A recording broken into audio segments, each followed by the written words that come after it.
하나님의 말씀 구약성경 잠언 14장 32절부터 35절까지 잠언 14장 32절부터 35절까지의 말씀 우리 함께 읽겠습니다. 32절부터 35절 우리 함께 읽겠습니다. 자, 시작. 악인은 그의 환난에 엎드러져도 의인은 그의 죽음에도 소망이 있느니라. 지혜는 명철한 자의 마음에 머물거니와 미련한 자의 속에 있는 것은 나타나느니라. 공의는 나라를 영화롭게 하고 죄는 백성을 욕되게 하느니라. 슬기롭게 행하는 신하는 왕에게 은총을 입고 욕을 끼치는 신하는 그의 진노를 당하느니라. 아멘. 솔로몬은 계속해서 언어에 관련된 교훈을 하고 있습니다. 노하기를 더디하며 평온한 마음을 가지고 살아가는 성도는 영과 육의 삶에 활력이 넘치고 생기가 넘친다고 교훈했습니다. 그렇기 때문에 평온한 마음을 가지고 살아가는 자들은 항상 가난한 자를 불쌍히 여기는 말과 행실을 가지고 살아가야 합니다. 왜냐하면 그것은 단순하게 좋은 일이 아니라 하나님 그 사람을 창조하신 하나님의 뜻에 순종하는 행위가 되기 때문에 그렇습니다.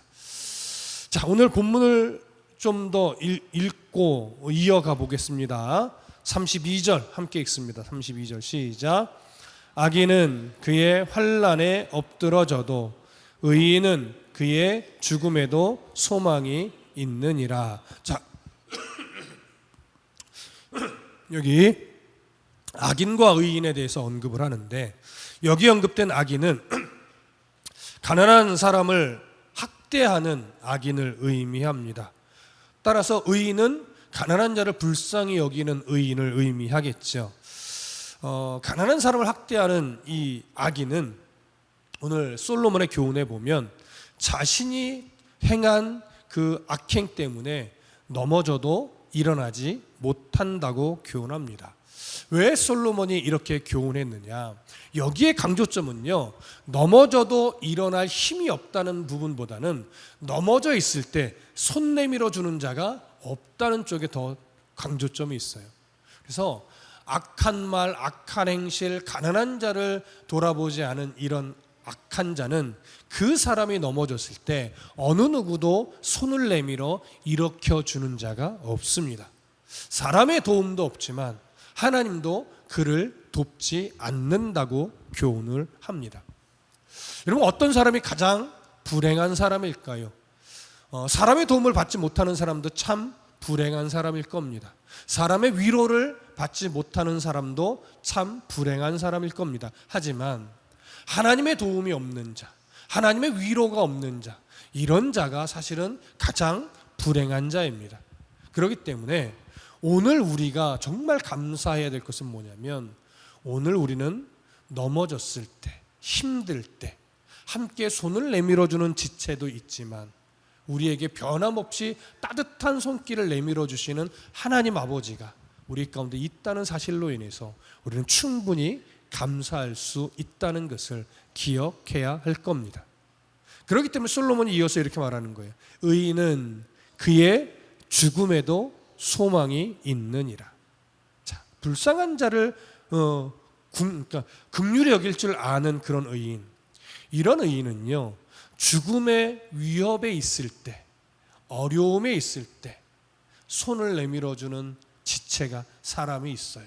뿐만 아니라 하나님이 그의 피난처가 되시고 하나님의 그의 도움이 되어주십니다. 그러니까 이런 성도의 삶은 항상 뭐가 있어요? 피할 곳이 있는 거예요. 이런 의인은요, 악인과 달리 썩어질 것에 소망을 두지 않고 살아갑니다. 의인의 소망은 항상 어디에 있을까요? 하나님의 나라에, 하나님의 뜻에 그 소망을 두고 살아가요. 그렇기 때문에 땅에 소망을 두지 않고 하나님 나라에 소망을 두고 살아가는 의인은요, 이 땅에서는 일시적으로 고난도 당하고 환난도 당합니다. 그러나 그의 인생의 모든 걸음은 하나님이 항상 동행하시며 소망의 길 위에 서서 걸어가게 도우세요. 이게 진짜 복인 거예요. 하나님은 자기 자녀를, 하나님은 자기 백성을 그냥 불의한 고난에 내버려 두지 않습니다. 불행한 죽음에 방치하지 않습니다.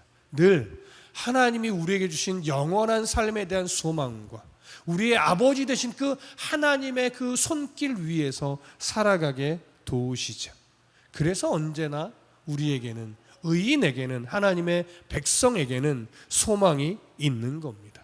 그렇기 때문에 여러분, 우리가 하나님을 믿는 자로서 정말 중요한 게 뭐냐면, 정말 우리는 예수 믿는 자로서 나의 소망을 어디다 두고 살아가느냐, 이걸 날마다 점검하셔야 돼요. 정말 우리가 어디에 소망을 두고 살아가느냐. 갈라디아서 6장 8절에 보면 우리가 익히 잘 알고 있는 말씀, 자기의 육체를 위하여 심는 자는 육체로부터 썩어질 것을 거두고 성령을 위하여 심는 자는 성령으로부터 영생을 거두리라. 여러분, 땅에 소망을 둔다는 것은 결국 뭐냐면 자기 육체를 위해서 심는 이런 삶을 살아간다는 거예요. 하나님 나라에 소망을 둔다는 것은 뭐예요? 성령을 위하여 심으며 살아간다는 거예요. 이 차이점이 뭐가 있을까요? 자기 육체를 위해서 심는다. 결국 뭐냐면 내가 원하는 것, 내 욕망, 내 만족, 내 유익을 위해서 분별과 절제 없이 그냥 행동하는 것, 말하는 것. 이것이 자기 육체를 위해서 심는 삶의 특징입니다. 여기서 좀 신약 성경에서 더 강조되는 것은 뭐냐면 이미 예수를 믿어 거듭난 구원의 백성이 되었음에도 불구하고 세상 속에서 성령을 따라 행하려는 노력을 하지 않고 여전히 육체의 욕심을 따라, 여전히 육체의 욕망을 따라 물질과 명예와 성공을 위해서만 달려가는 삶을 말합니다.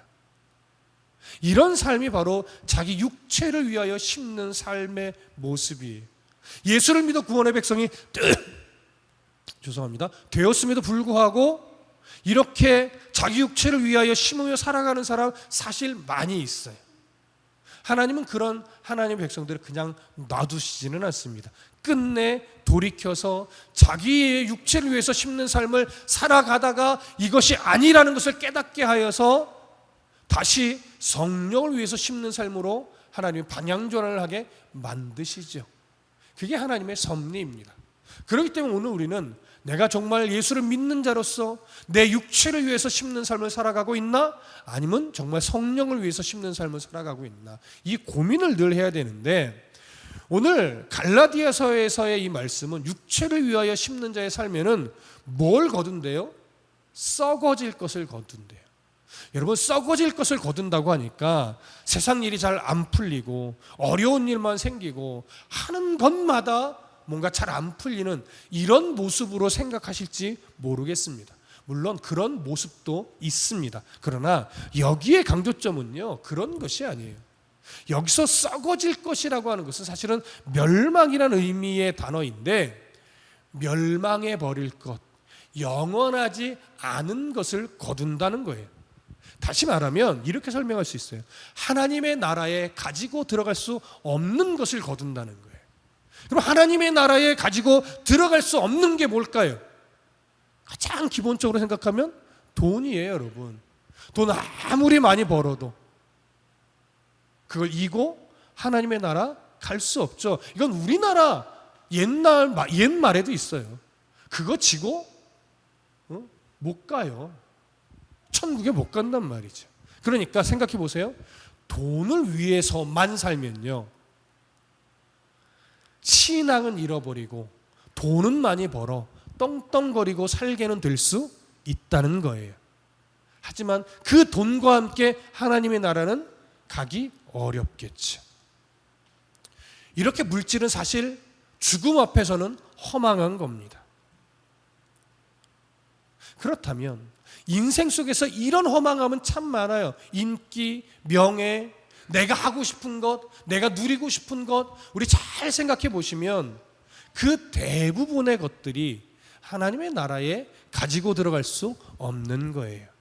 죽음 앞에 딱 세워놓으면 허망한 것들이 참 많습니다. 그런데 우리는 죽음 앞에 딱 세워놓으면 허망한 것들을 인생의 목표로 삼고 그것만을 위해서 앞뒤 좌우 안 가리고 그냥 무조건 달려가는 그런 인생의 모습으로 살아갈 때도 참 많이 있는 거예요. 바로 이것이 썩어질 것을 거두는 모습입니다. 여러분, 부끄럽지만 우리들의 삶의 모습에 이런 모습이 전혀 없다고 말할 수 없을 거예요. 그러면 성령을 위하여 심는 자는 성령으로부터 영생을 거둔다. 여러분, 어떤 의미겠습니까? 성령을 위해서 심는다는 것부터 다시 정리해 볼까요? 물질만을 위해서 사는 것이 아니고 신앙적인 삶을 살아내라는 거겠죠. 하지만 조심할 것은 물질을 위해서 사는 삶은 쓸데없고 신앙적인 일만 해라? 여러분, 이거는 아니에요. 명예와 인기와 성공을 추구하지 말고 예배만 드리고 기도만 하고 찬양만 하고 전도만 해라? 이것도 아닙니다. 성령을 따라 일상을 그리스도인답게 살아내는 것이 성령을 위하여 심는 거예요. 사랑으로 서로 종노릇하는 것의 가치가 얼마나 귀한 것인지 알고 이리때와 같은 세상 속에서 양으로 사는 것, 오늘 찬양하며 불렀듯이 기꺼이 양으로 살며 찢겨주는 것, 이게 성령을 위하여 심는 거예요. 이런 식으로 살면요, 사실 세상에서 굉장히 더딘 삶을 살 거예요. 굉장히 느린 삶을 살 거예요. 어찌 보면 돈을 많이 벌지도 못할 수 있습니다. 그렇게 세상 사람들이 말하는 성공적인 인생과는 조금 거리가 먼 경우도 많을 거예요. 하지만 그리스도인답게 일상에서 성실과 열심으로 그리스도인답게 살아가면요, 또 사업을 하면요, 또 공부를 하면요, 거기서 하나님이 주는 물질을 우리가 얻을 수 있고 하나님이 허락하시는 사업이 될 수 있고 하나님이 인정하시는 인기가 될 수 있고 하나님이 기뻐하시는 성공적인 삶도 될 수 있어요.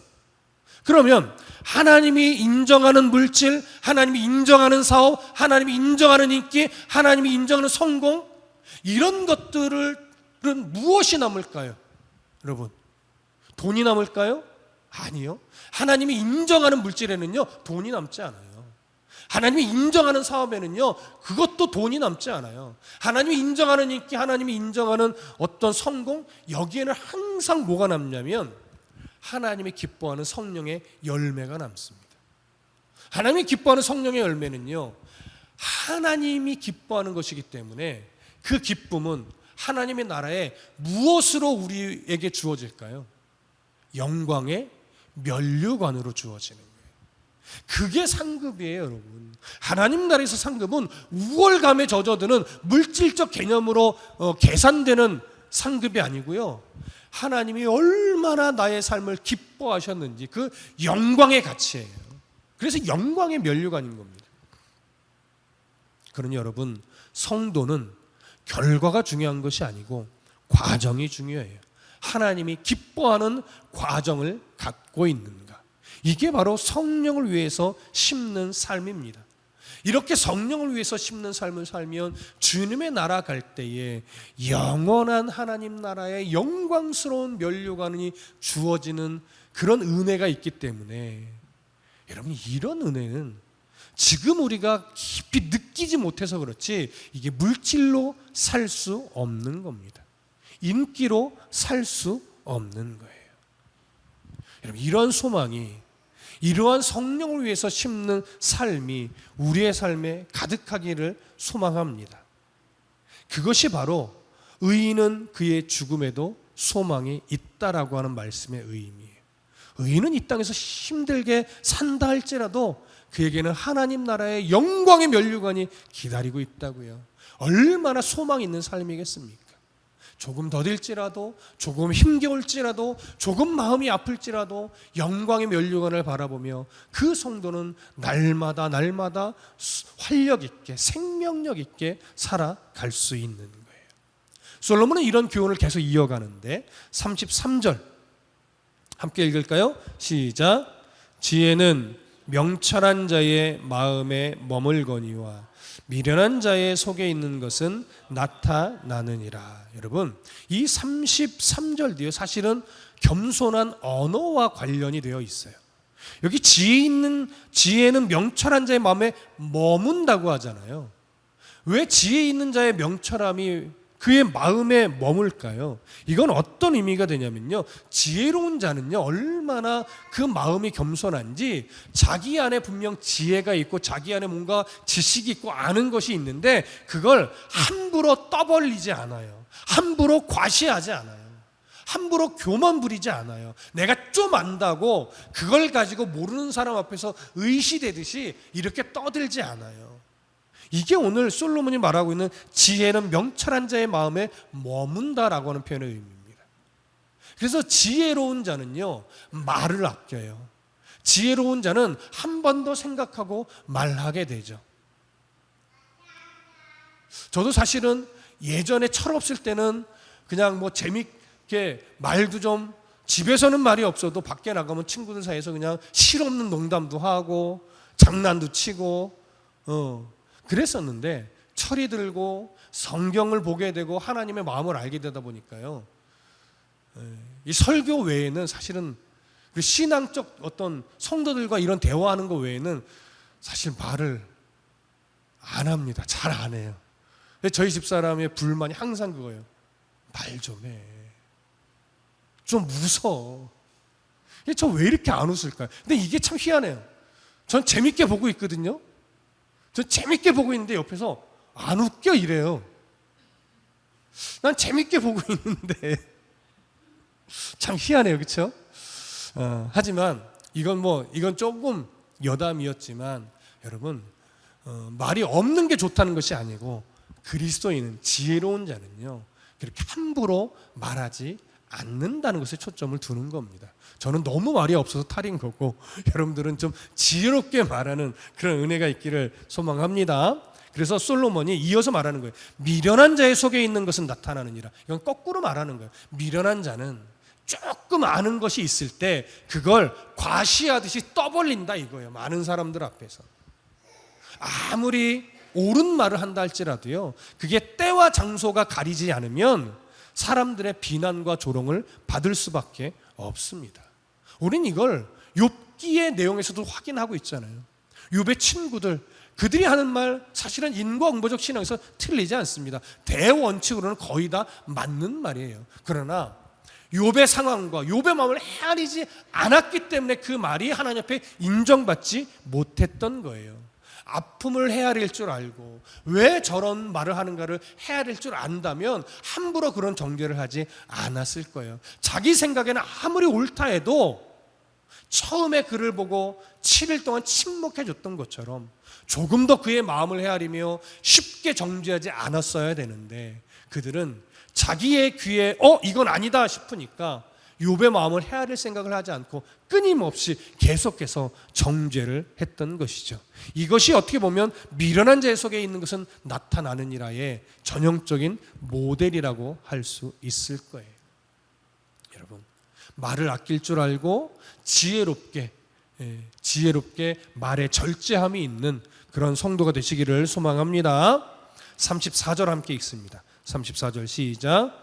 공의는 나라를 영화롭게 하고 죄는 백성을 욕되게 하느니라. 여기 언급된 공의는 종교적인 의로움과 도덕적인 의로움을 포함하고 있는 공의로서 하나님의 성품에 부합된 공의입니다. 그렇기 때문에 이렇게 하나님의 성품에 부합된 공의가 나라를 영화롭게 한다고 하는데, 여기서 나라를 영화롭게 한다는 것은 뭐냐면 하나님께서 그 나라의 위상을 높여준다는 거예요. 하나님께서 그 교회의 위상을 높여준다는 거죠. 그렇기 때문에 나라가 영화롭게 된다, 교회의 위상이 높아진다, 이런 것은요 군사력, 문화 또는 그 성도의 숫자, 재정력 이런 것에 있지 않는 거예요. 그럼 어떻게 한 나라가 영화롭게 되고 어떻게 교회가 존귀하게 되느냐? 결국 그 나라의 구성원들이 하나님의 성품에 부합한 공의를 가지고 살아갈 때 하나님이 그 백성들의 공의로운 삶을 보고 하나님께서 그 성도들의 공의로운 삶을 보고 한 나라를 영화롭게 하며 하나님의 교회를 존귀하게 세워 주신다는 거예요. 그렇기 때문에 한 나라가 하나님의 말씀에 기대어 있지 않으면 사실 하나님이 그 나라를 영화롭게 하지 못해요. 여러분, 감히 말할 수 있는 것, 대한민국이 지금까지 이 아름다운 번성함을 가질 수 있었던 것은 순교자의 피와 또 초대교회의 우리는 한국 초대교회의 그 부흥의 역사와 여전히 하나님의 순전한 말씀 붙들고 기도하는 그런 성도들이 아직도 있기 때문에 그렇습니다. 뉴스에는 여전히 이상한 교회의 뉴스가 많이 나와서 그렇지 보이지 않는 곳곳에 구석구석에요 복음을 훼손하지 않는 교회들이 많이 있어요. 여전히 말씀에 정말 깊이와 진정성을 가지고 있는 목사님들 많이 있어요. 여전히 지금도 정말 진심으로 나라를 위해 기도하며 눈물을 흘리는 성도들이 있어요. 하나님이 그들의 눈물과 그들의 애씀과 그들의 성도다운 삶을 보고 이 나라를 여전히 지켜주시는 겁니다. 여러분, 광장으로 나가야 하나님이 지켜주시는 것 아니에요.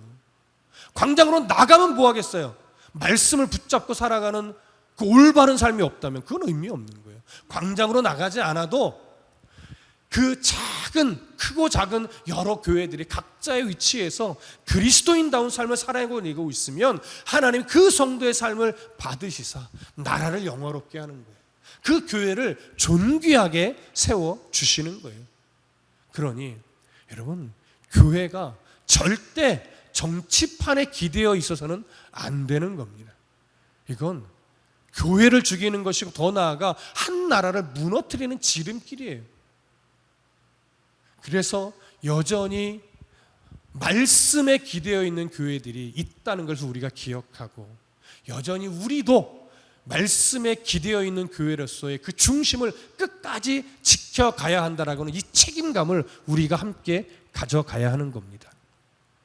그러면 솔로몬이 이어서 말하는 죄는 백성을 욕되게 하느니라, 무슨 말씀이겠습니까? 하나님의 공의를 잃어버리고 그저 오직 물질을 위해서만, 오직 자신의 사사로운 이익과 만족을 위해서만 살아가면, 하나님의 공의를 놓치고 살아가면 그 백성은, 그 나라는, 그 교회는 하나님이 세워가지 않는다는 거예요. 하나님이 세우지 않으면 나라는, 교회는 분열되고 갈라질 수밖에 없는 거예요. 여러분, 그리스도인은 절대, 요즘에 정치 얘기를 하는 목사님들이 너무 많이 생겨났어요. 여러분, 좌파 우파 저는 그런 거 잘 모릅니다. 그리고 그리스도인은요, 좌파 우파 신경 쓰실 필요 없어요. 우리가 좌파 우파 사실 뭐 알면 뭘 얼마나 정확하게 압니까?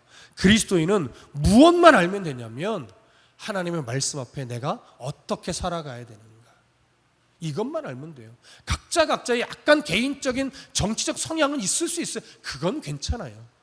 하지만 교회 안에서 하나님 앞에서 정치적 성향이 신앙이 돼서는 절대 안 됩니다.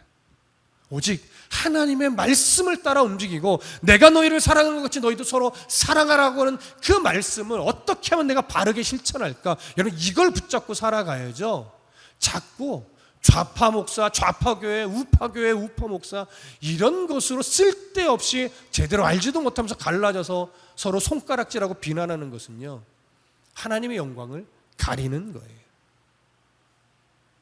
우리 그래서 그리스도인이 정치 얘기를 할 때는 굉장히 조심하셔야 되고, 특히 교회 내에서는 절대 정치 얘기를 하시면 안 됩니다. 어떤 목사님은 그러더라고요. 목사들이 정치를 바르게 가르쳐야지. 저는 그렇게 생각하지 않아요. 목사들은요, 정치를 가리키는 것이 아니고요, 하나님의 말씀을 가르치는 것이고 하나님의 말씀을 근거로 스스로 분별하시면 되는 거예요. 여러분, 제가 가지고 있는 정치적 성향과 여러분들이 가지고 있는 정치적 성향이 어떻게 같을 수 있겠습니까? 네. 다를 수 있어요. 얼마든지 다를 수 있어요. 하지만 그것보다 앞서는 건 하나님의 말씀에 사로잡힌 삶이 더 우선이라는 거예요.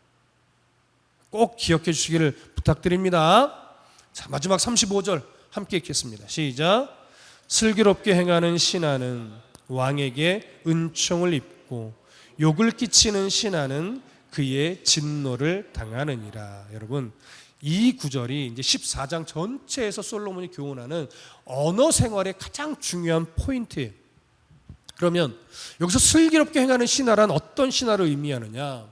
처세술에 능한 신하를 말하는 것이 아닙니다. 여기서 말하는 슬기롭게 행하는 신하는요, 바른 판단력을 가지고 왕이 나라를 잘 다스릴 수 있도록 보필하는 신하를 말하는 거예요. 이런 신하는 왕에게 잘 보이려고 아첨하는 신하가 절대 아닙니다. 왕이 미처 생각하지 못한 부분까지 슬기롭게 파악해서 왕이 올바르게 정사를 베풀도록 돕는 신하예요. 직언을 할 줄 아는 신하예요. 이런 신하가 왕에게 은총을 입는 것은 당연할 겁니다. 그러면 거꾸로 욕을 끼치는 신하는 어떤 신하일까요? 올바른 소리를 할 줄 몰라요. 왕의 통치를 도우려고 하지 않아요. 오직 자신의 출세만을 생각하며 왕의 귀에 듣기 좋은 소리만 할 줄 알고 부정부패를 일삼는 신하를 의미합니다. 이런 신하를 둔 왕은요, 의로운 통치를 할 수 없어요. 이런 신하를 둔 왕은요, 백성들로부터 존경을 받을 수 없습니다. 이런 신하는 결국 자신의 관직을 박탈당하는 비참한 신세에 떨어져야 하죠. 이것이 당연한 겁니다. 그럼 솔로몬은 왜 이런 교훈을 결론적으로 주고 있느냐? 하나님은 자기 백성을, 자기 자녀를 이 세상에 늑대로 보내지 않았습니다. 사자로 보내지 않았습니다. 이립대와 같은 세상 속에 뭘로 보냈어요? 양으로 보냈단 말이에요. 그러면 양으로 보냈다는 것은 어떤 의미예요? 양으로서 그의 말과 행실이 누구의 통치를 돕는 역할을 해야 돼요? 하나님의 통치를 돕는 역할을 하라는 거예요.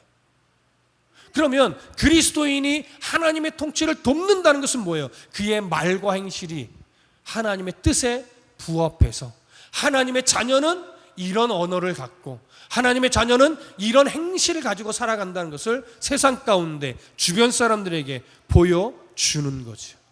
이것이 슬기로운 성도의 삶입니다. 이런 드라마가 좀 나왔으면 좋겠어요. 슬기로운 의사생활처럼 슬기로운 그리스도인 생활, 이런 거 히트는 못 치겠네, 그렇죠? 너무 제한적이어서.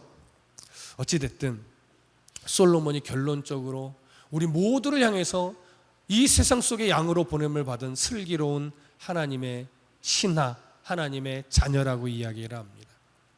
이런 기준을 가지고 살아간다면 우리는 어떤 환경에 놓인다 할지라도, 어떤 상황에 놓인다 할지라도 어떻게 말해야 될까? 어떻게 행동해야 될까? 이런 고민 가운데 살아가는 것이 마땅합니다. 그럴 때 우리들의 삶에 하나님의 통치가 더 아름답게 드러나고 그 삶 가운데 성령의 열매가 맺히며 결국 하나님이 이루고자 하는 일들이 이루어질 겁니다. 그렇다면 우리의 삶은 참으로 의미 있는 삶이 될 것이고 참으로 가치 있는 삶이 될 겁니다. 이런 삶을 물질과 바꾸지 마시고, 이런 삶을 내 욕심과 바꾸지 마시고, 오늘 하루 또 내일 하루 내게 주어진 그 일상이 슬기롭게 행하는 신하의 삶이 되시기를 간절히 소망하고 축복합니다. 기도하겠습니다.